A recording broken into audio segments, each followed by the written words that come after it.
I stayed at my friend's house, and his crazy vegan wife made ridiculous rules, went through my suitcase and crossed so many boundaries that I finally called her out, and now they're mad I ended the friendship. November of last year I, female, went to visit a friend, we'll call him Kevin, and stayed at his and his wife's house. Early last year, Kevin and his wife, we'll call her Karen, moved a couple states away.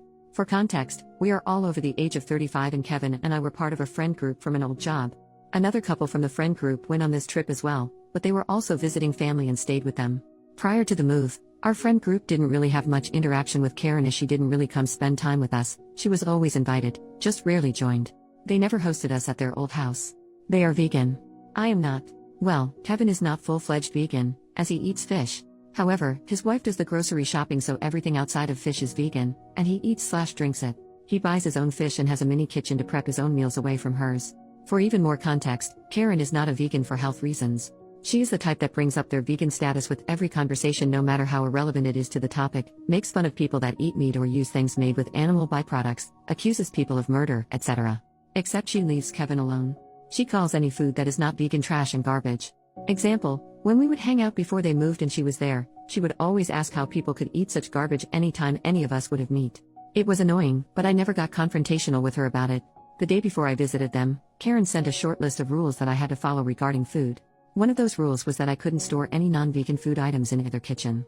I did ask if I could bring milk, and she agreed, but I had to keep it in the fish fridge. All of the food I ate at their house tasted off, even the breakfast waffles and then the tuna casserole that Kevin made for the two of us Saturday afternoon for lunch. It's not like it tasted spoiled, it was just off. Weird. A little gross. I've never eaten vegan so I figured it was just that, food made with vegan ingredients.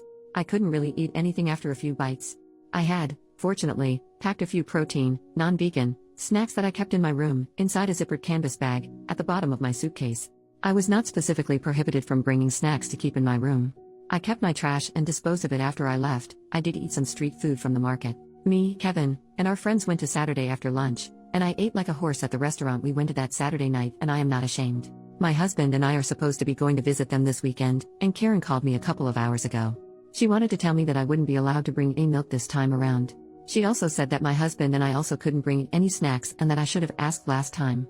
Apparently, she had gone through my suitcase when Kevin and I and our friends were out at the market and found my snacks.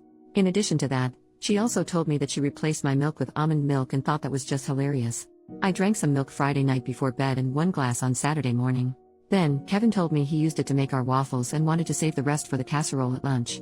What actually happened was that after I poured my glass Saturday morning before breakfast, Karen dumped the rest of it out and replaced it with almond milk. Kevin knew it but didn't tell me. I never went to look for it because he said he wanted to save it. The waffles and casserole were made with almond milk. I was so mad that I knew I wouldn't be able to say anything nice. I told her I had another call coming in and hung up. After I calmed down, I called her back to ask why she went through my suitcase and why she dumped my milk. She told me that it was her house and she had a right to know, so that's why she was allowed to go through my things.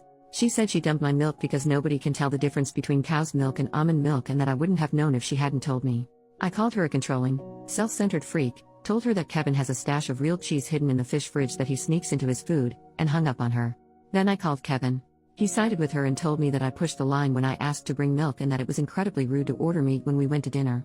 We argued, and I told him that it seems our lives are going in different directions and that we don't need to be friends anymore. I know I probably should have asked if it was okay to have non-vegan snacks in my room, or I could have kept them in my car. I also shouldn't have called her names.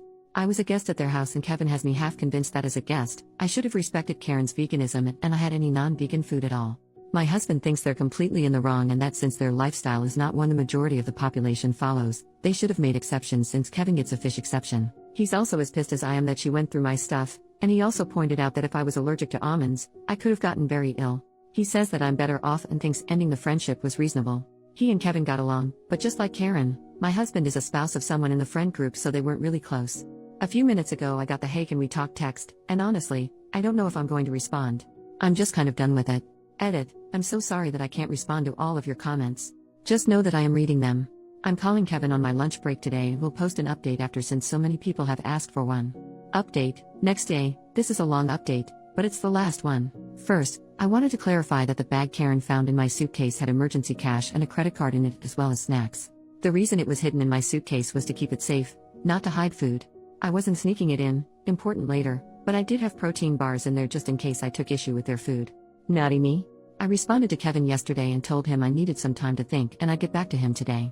I took some of your advice and reached out to our friend group last night. After the group chat and also talking just with the friends that were down that weekend, I learned some things.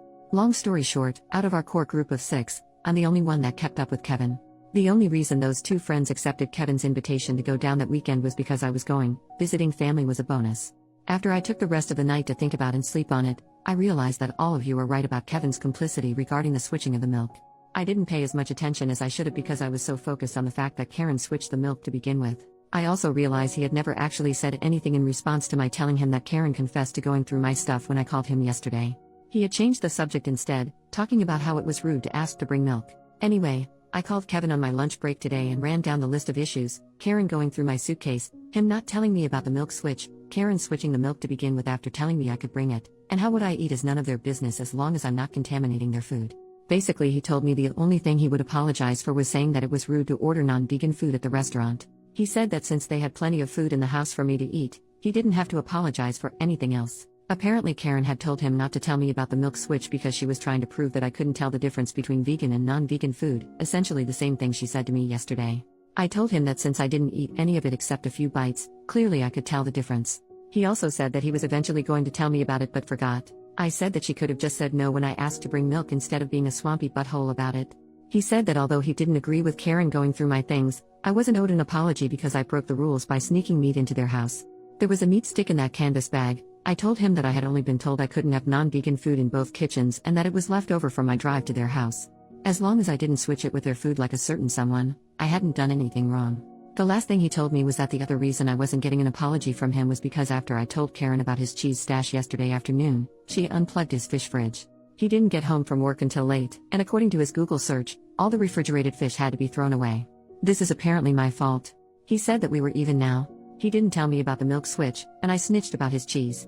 I tried explaining that they weren't the same thing and that I wasn't responsible for what she did, but he didn't care and said he knew I wasn't allergic to nuts. I don't remember ever discussing that with him, but whatever. I asked if he truly believed that I didn't deserve any apologies from either of them, and he said yes. I told him that if he couldn't see what they did wrong and apologize, I couldn't help him and to give me a call when he got his balls back from his wife. He hung up on me. Yesterday, I thought I owed him an apology because I was wrong. I thought if I gave him one, we could maintain a friendship. Today I think that the problem was that I was holding on to something that didn't exist anymore. Until you guys reality checked me, I ignored a lot of things and gaslit myself. So thank you everybody for the smack to the back of the head. Everybody should have people like you in their lives. Thanks for reading.